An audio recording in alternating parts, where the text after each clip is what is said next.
नमस्कार प्रेक्षको, थेट भेटमध्ये ज्येष्ठ साहित्यिक यशवंतराव गडाख यांची न्यूज 24 सह्याद्रीचे मुख्य संपादक शिवाजी शिर्के यांनी घेतलेली मुलाखत आपण पाहतोय। वयाच्या कोणत्या वयात सल्ला द्यायचा आणि तो सल्ला मागितल्याशिवाय द्यायचा नाही हे गडाख साहेबांनी गमतीने सांगितलं। मात्र पुढे बोलताना नगर शहराच्या मागासलेपणास कोण जबाबदार आहे याबाबतचा हल्लाबोल करतानाच जिल्हा बँकेची आर्थिक शिस्त कशी आहे आणि कोणता कारखाना जिल्हा बँकेला घेऊन बुडणार याबाबत काय बोलले गडाख साहेब। याचबरोबर साहेबांचा आवडता राजकीय पक्ष कोणता, आवडता राजकीय नेता कोणता, आवडता मुख्यमंत्री, आवडता अभिनेता, आवडती अभिनेत्री, आवडता लेखक यांसह वेगवेगळ्या विषयांच्यावर काय बोललेत गडाख साहेब पाहूयात थेट सोनईतून न्यूज 24 सह्याद्रीचे मुख्य संपादक शिवाजी शिर्के यांनी घेतलेल्या मुलाखतीच्या उत्तरार्धातून।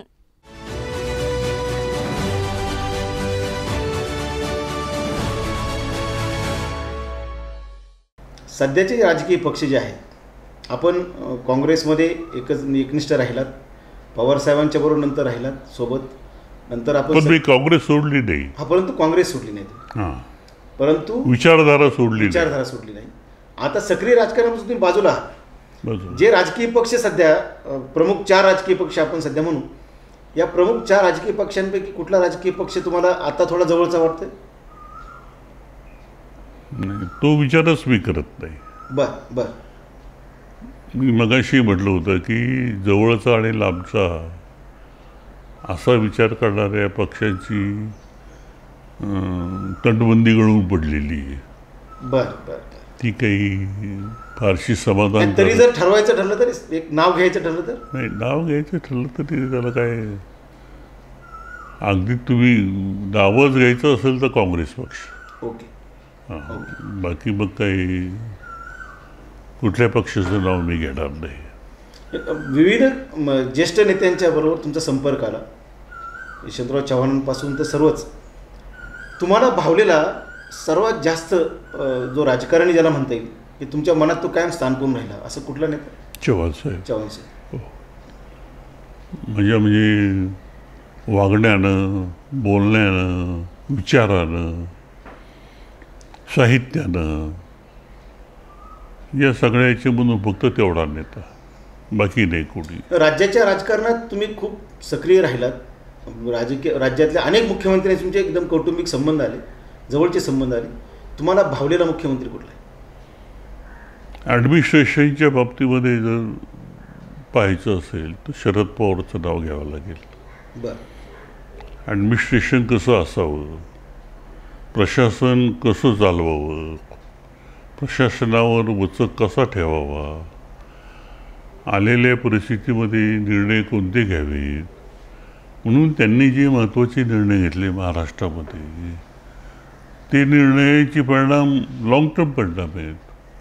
महिलांच्या बाबतीतला निर्णय असेल किंवा मराठवाडा विद्यापीठाचं नाव बदललं तो निर्णय असेल, आणखी अशी फळबाग याचा निर्णय असेल, एक्सपोर्टचा निर्णय असेल, शेतकऱ्यांच्या प्रश्नाचे निर्णय असेल, शेतकऱ्यांची 70-80 हजार कोटी रुपयाची कर्जमाफी करण्याच्या बाबतीतली त्यांची भूमिका असेल, हे सगळे निर्णय शेतकऱ्यांच्या दृष्टीनं, सर्वसामान्य माणसाच्या दृष्टीनं अत्यंत महत्त्वाचे निर्णय आहेत आणि म्हणून त्या अर्थानं तो मुख्यमंत्री मला भावतो।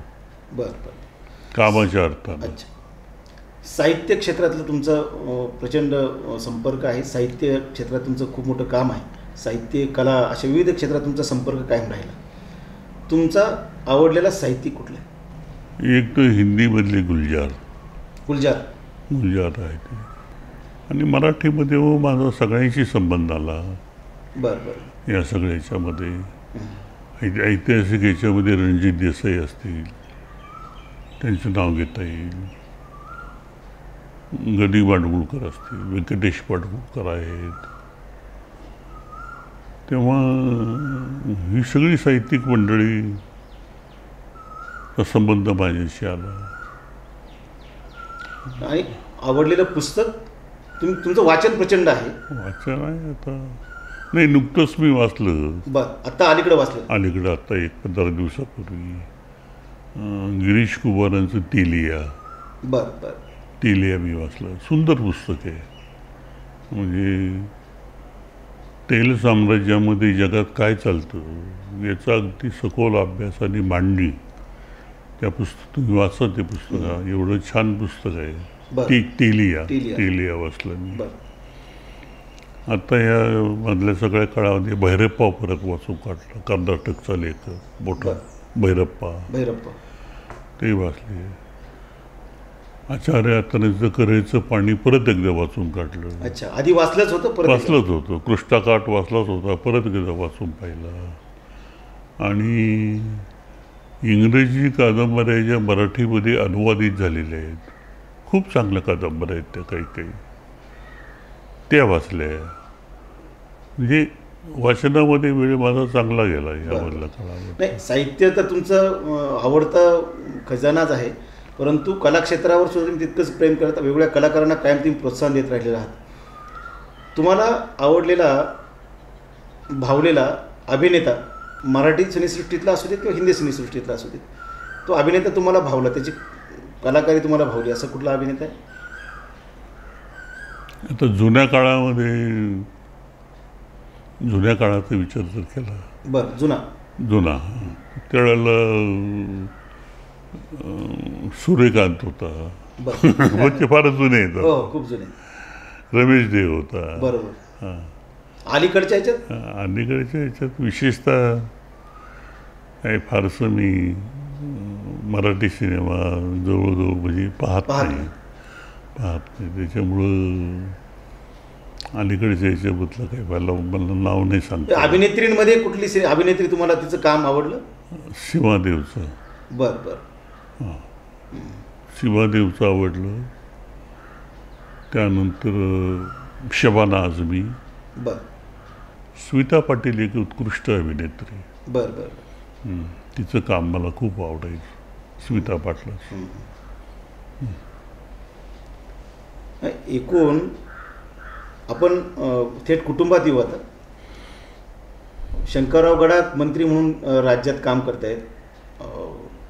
प्रशांत भाऊ जिल्ह्यामध्ये युवकांचं संघटन करतायत आणि विजयभाऊ क्षेत्रात काम करतायत. तिघांची क्षेत्र वेगवेगळी आहेत. तिघांचं जे काम चाललंय त्याच्याबद्दल समाधानी आहात? मी समाधानी आहे.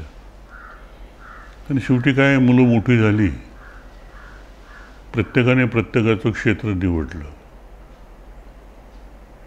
निवडून त्याचे ते काम करतायत. जिल्ह्यातल्या काही पुढाऱ्यांना म्हणेल मी, पुढारी हा शब्द मुद्दाम वापरतो, पुढाऱ्यांना त्यांच्या मुलांच्याबद्दल अनेकदा पश्चातापाच्या भावना ते व्यक्त करतात. खाजगी आयुष्यात मुलं चांगली निघाली नाही, अशी भावना कधी आपल्या नाही, कधीच आली नाही. अशी भावना माझ्या मनात कधीच आली नाही, शिवली सुद्धा नाही. पण ते काम करतायत ना. तुम्हाला अभिमान वाटवा, तुम्हाला जसं अभिप्रेत आहे तसं त्यांचं काम चालू आहे. मला अभिप्रेत आहे तसं त्यांचं काम चालू आहे. व्यवस्थित चालू आहे. ठीक आहे, कमी जास्त असेल, तो काही फार भाग नाही, परंतु जे करतायत ते अत्यंत चांगल्या पद्धतीने करतायत. आता विजयसुद्धा ते उद्योग क्षेत्रामध्ये आहे, चांगलं काम करतो. नेमून नेलेलं म्हणजे माझ्या डोक्याला शीन नाही तिन्ही पोरांचं. आणि ते समाधान जास्त तुम्ही घेतायचं ते. अच्छा. मध्यंतरी तुमचा एक व्हिडिओ खूप व्हायरल झाला, तो राज्यभरात नव्हे तर देशात गेला. काय? कोरोनाच्या पार्श्वभूमीवर तुम्ही कुटुंबात समेत वडे तोडतानाचा जो व्हिडिओ होता, तर तो वडे तोडतानाचा व्हिडिओ सर्वांना भावला. तर तुमच्यातला हा कुटुंबवत्सल अशा प्रकारचा यशवंतराव गडाख साहेब राज्यातल्या जनतेने पहिल्यांदा पाहिले. आता तोडलं ते मीडियामुळं कळलं लोकांना. बरं. परंतु लहानपणी सुद्धा म्हणजे कॉलेजला असताना, हायस्कूलला असताना घरी शेवया करायचे. त्यावेळेला घरीच करायचे ना सगळे. आणि तुम्ही ते शेवया करू लागायचे? हां, ते पाटावर असं हे करणं, ते करणं, खाली धरणं. आई असायची, बहीण असायची, हे असायची, आम्ही ते करू लागायचो. आणि आता पण जसा वेळ मिळत गेला तसं तुम्ही करत राहिले. हे नवीन नाही, कालचं नवीन नाही, हे मीडियासाठी नवीन राहिले. मीडियासाठी नवीन आहे, पण हे काही नवीन नाही. मी आता उन्हाळ्यात टाईम होता, सगळेजण जमले, सगळेजण बसले तिथं गप्पा. तिथं हे चला म्हणलं मी पण वडे तोडतो. हां, त्यात काय नवीन आहे असं काही नाही. बरं. हां, म्हणून कुटुंब म्हणून कुटुंबासारखंच वागलं पाहिजे, राहिलं पाहिजे. आमचं एकत्र कुटुंब आहे, 6 जण आहे, 6 जणांच्या मिसेस आहेत. हे सगळं सांभाळणं, तोलमोल ठेवणं काही साधी गोष्ट नाही. बरोबर. आणि या वयात, या परिस्थितीमध्ये सगळ्यांची रुसवे फुगवे काय काय असतील ते काय होतात ना घरामध्ये. हे सगळं सांभाळून त्यांना योग्य पद्धतीनं बागायला लावणं, हे करणं, हे कुटुंब प्रमुखाचं काम आहे सध्या. ते सध्या तुम्ही करताय? ते आपलं सॉफ्टली करायचं, सॉफ्टली. अच्छा. हां, फार आताताईपणा करायचा नाही, फार आरडाओरडा करायचा नाही, फार काही कोणाला रागवायचं नाही, काही नाही. आपलं साध्या पद्धतीनं जेवढं सांगता येईल तेवढं सांगायचं. म्हणून आमचं छान चाललं एकत्र कुटुंब. हां, चांगली मुलं, चांगली सगळी. काही अडचण, मला तर काही अडचण नाही. म्हणजे बाकीचे पुढे सांगी पस्तावण्याची मला पाळी नाही. हां, खूप खूप मोठा अर्थबोध साहेबांच्या वाक्याचा आहे आणि त्याचे अर्थ अनेक निघत आहेत, त्याच्यावर आपण नंतर बोलू. परंतु जिल्ह्याच्या एकूण जिल्ह्यात राजकीय परिस्थिती जी आहे, तर एकूण या पार्श्वभूमीवर, जिल्ह्यातल्या राजकारणाच्या पार्श्वभूमीवर जिल्ह्यात जी परिस्थिती आहे किंवा जिल्ह्यात वेगवेगळ्या राजकीय पक्षांचे लोक काम करत आहेत, जिल्ह्यात एकूण जी राजकीय परिस्थिती, या जिल्ह्याचा राज्याच्या राजकारणात एक वेगळा दबदबा होता. आज हा दबदबा दिसतोय राज्याच्या राजकारणात? नाही, नाही दिसत. तो दबदबा गेला पूर्वीचा. त्याला कारणीभूत कोण? त्याला कारणीभूत म्हणजे आत्ताची पिढीच आहे. बर. राजकारणात जी आता नेतृत्व करणारी पिढी. बर. पूर्वी जे नेतृत्व करणारी पिढी होती, ही पिढी एकत्र यायची, प्रश्नांच्या वरती एकत्र बसायची. काही राजकीय निर्णय असेल तर ते एकत्रितपणे येऊन राज्यामध्ये मांडायची. बर. आणि हे सगळे गेल्यावर राज्याच्या ठिकाणी काही ते मानायचे, सगळे एकत्र यायचे ना. बरोबर. सगळे म्हणजे काही गट, त्यावेळेला गट होते ना, विखे गट, दबाव गट तयार होऊन तिथं काम करायचं. दबाव गट. आणि तो सुद्धा खूप चांगला दबाव गट होता. तो आता राहिला नाही. आणि आता ती पिढी गेली, आमची पिढी संपत आली किंवा बाजूला गेली. आता नवीन पिढी आली राजकारणामध्ये, ठिकठिकाणी नवीन आमदार निवडून आले, नवीन. पण यांच्यामध्ये मला एक दिसतं की यांच्यामध्ये संवाद नाही. एकमेकांमधला जो संवाद पाहिजे तो यांच्यामध्ये काही राहिलेला नाही. पूर्वग्रह दूषित आहेत एकमेकांबद्दल असतील. संवाद न होण्याचं जे कारण असतं ते असावं, पण ते चालत नाही ना. त्याशिवाय तुमचा दबाव गट महाराष्ट्रामध्ये कसा तयार होईल? शेवटी लिमिटेशन्स काही त्यांनी पाळले पाहिजे दुर्वग्रह असण्याचे. बरोबर. आणि ते पळवून एकत्रितपणाने येऊन दबाव गट तयार करणं, हे आजच्या नव्या तरुण पिढी जी राजकारणात आलेली त्यांच्या पुढं फार मोठं आव्हान आहे.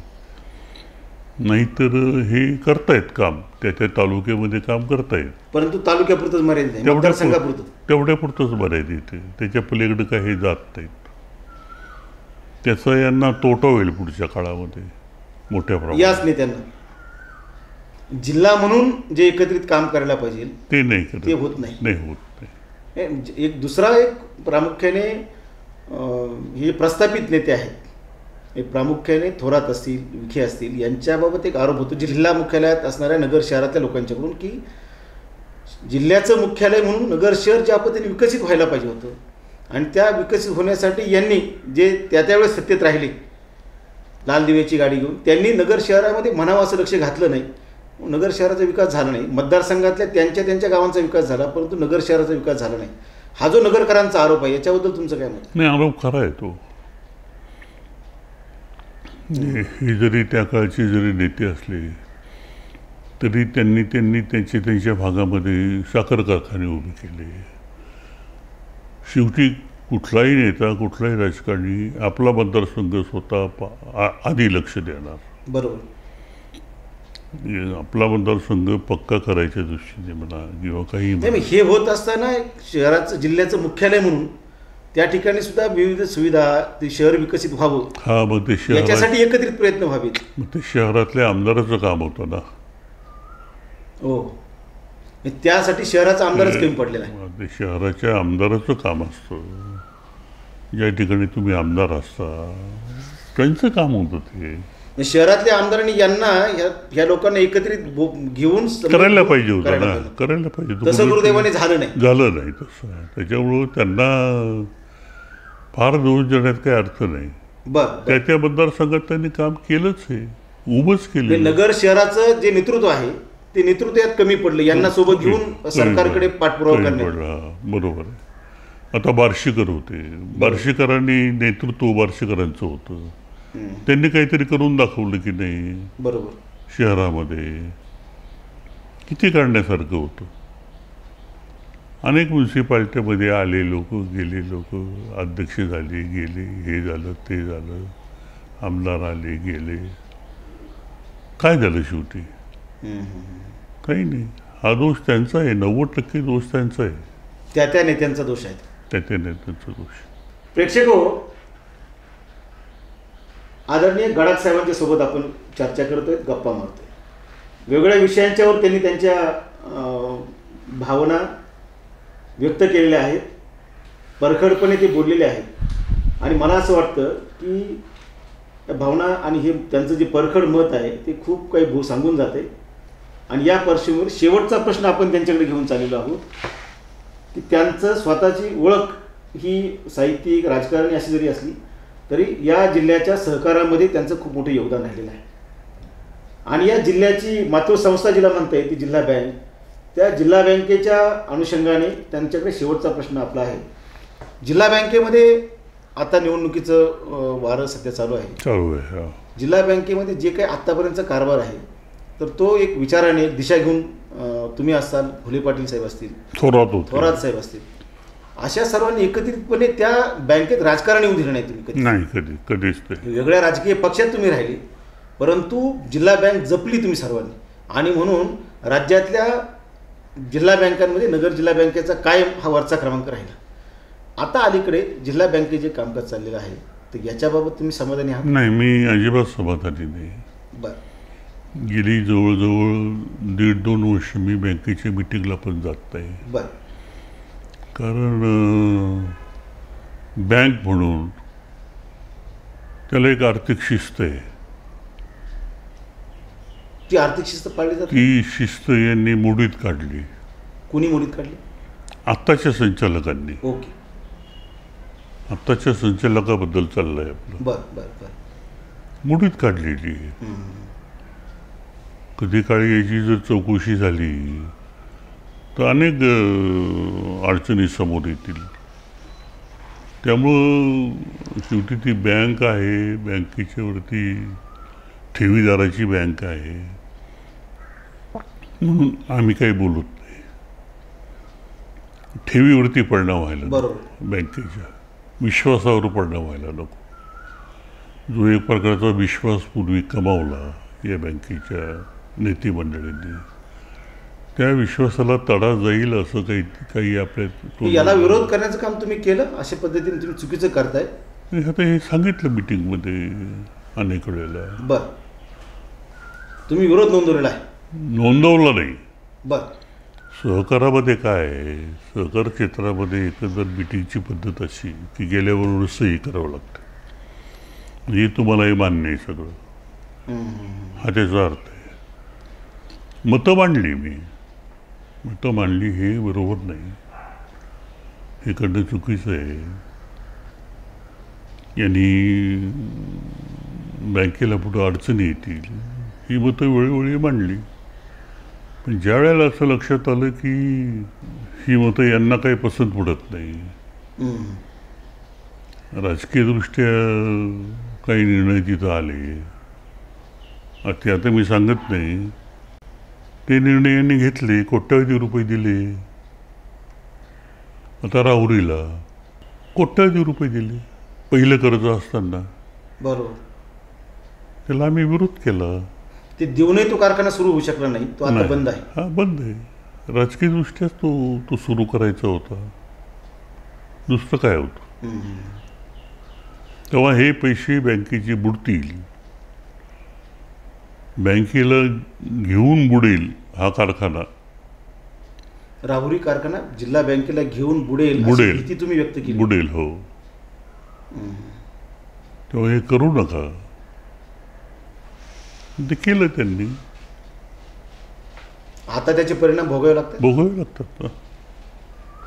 किती 100 कोटीपर्यंत मला वाटतं आता पैसे गुंते अडकले त्यांच्याकडे. 100 कोटी म्हणजे काही सोपी रक्कम आहे. सोपी रक्कम नाही. त्याचा NPA होणार, तो NPA बँकेच्या नफ्यावरती त्याचा परिणाम होणार, भांडवलावर परिणाम होणार. संचालक मंडळाच्या या 5 वर्षाच्या कालावधीतच अनागोंदी सुरू झाली की त्याच्या आधी पण, त्याच्या आधी जे संचालक मंडळ होतं, जे पदाधिकारी होते त्याही काळात हे सुरू होतं? त्या काळात नव्हतं. अच्छा, हे अलीकडे 5 वर्षाचं. ह्या 5 वर्षात, या 5 वर्षामध्ये.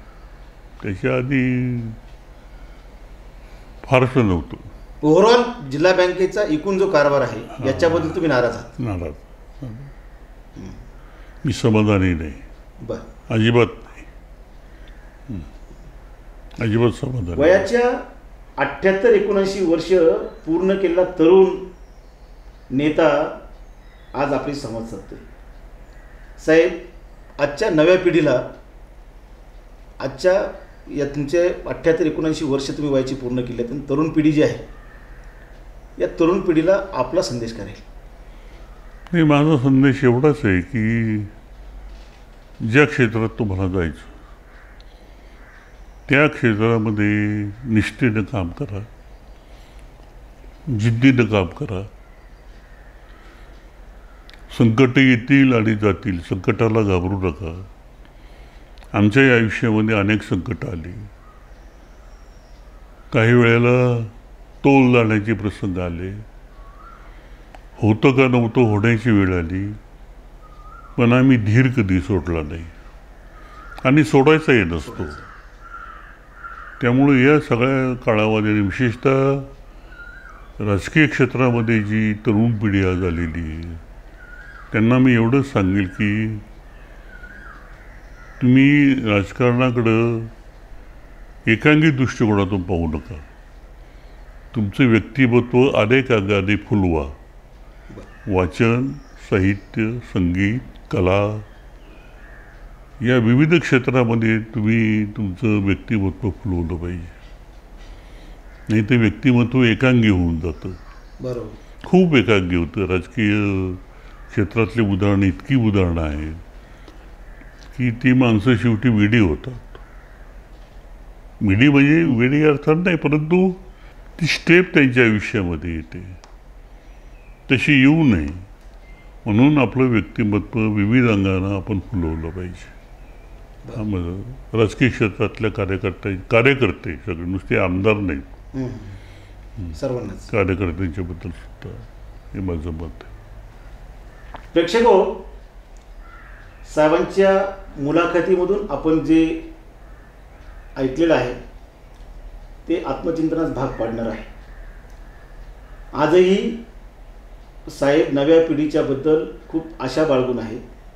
तरुणांच्याकडून त्याच्या खूप मोठ्या अपेक्षा आहेत आणि तरुण राजकारण्यांच्याकडून सुद्धा खूप मोठ्या अपेक्षा आहेत. साहेबांशी आपण वेळोवेळी बोलत आहोत, परंतु आजच्या निमित्ताने, साहेबांच्या 100रीच्या निमित्ताने मुलाखत घ्यायला आपण पुन्हा नक्की भेटूया असा आशावाद व्यक्त करूया. साहेबांना दीर्घायुष्य लाभो अशा प्रकारची सद्भावना न्यूज 24 सह्याद्री परिवाराच्या वतीने व्यक्त करतो आणि आजच्या मुलाखतीमध्ये इथेच थांबतो. नमस्कार. नमस्कार.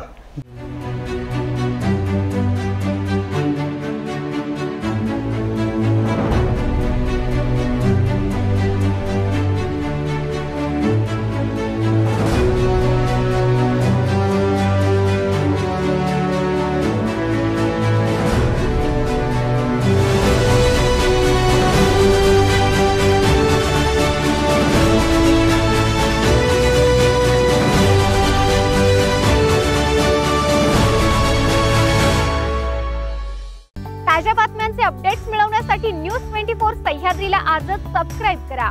आणि शेजारील बेल आयकॉन प्रेस करा.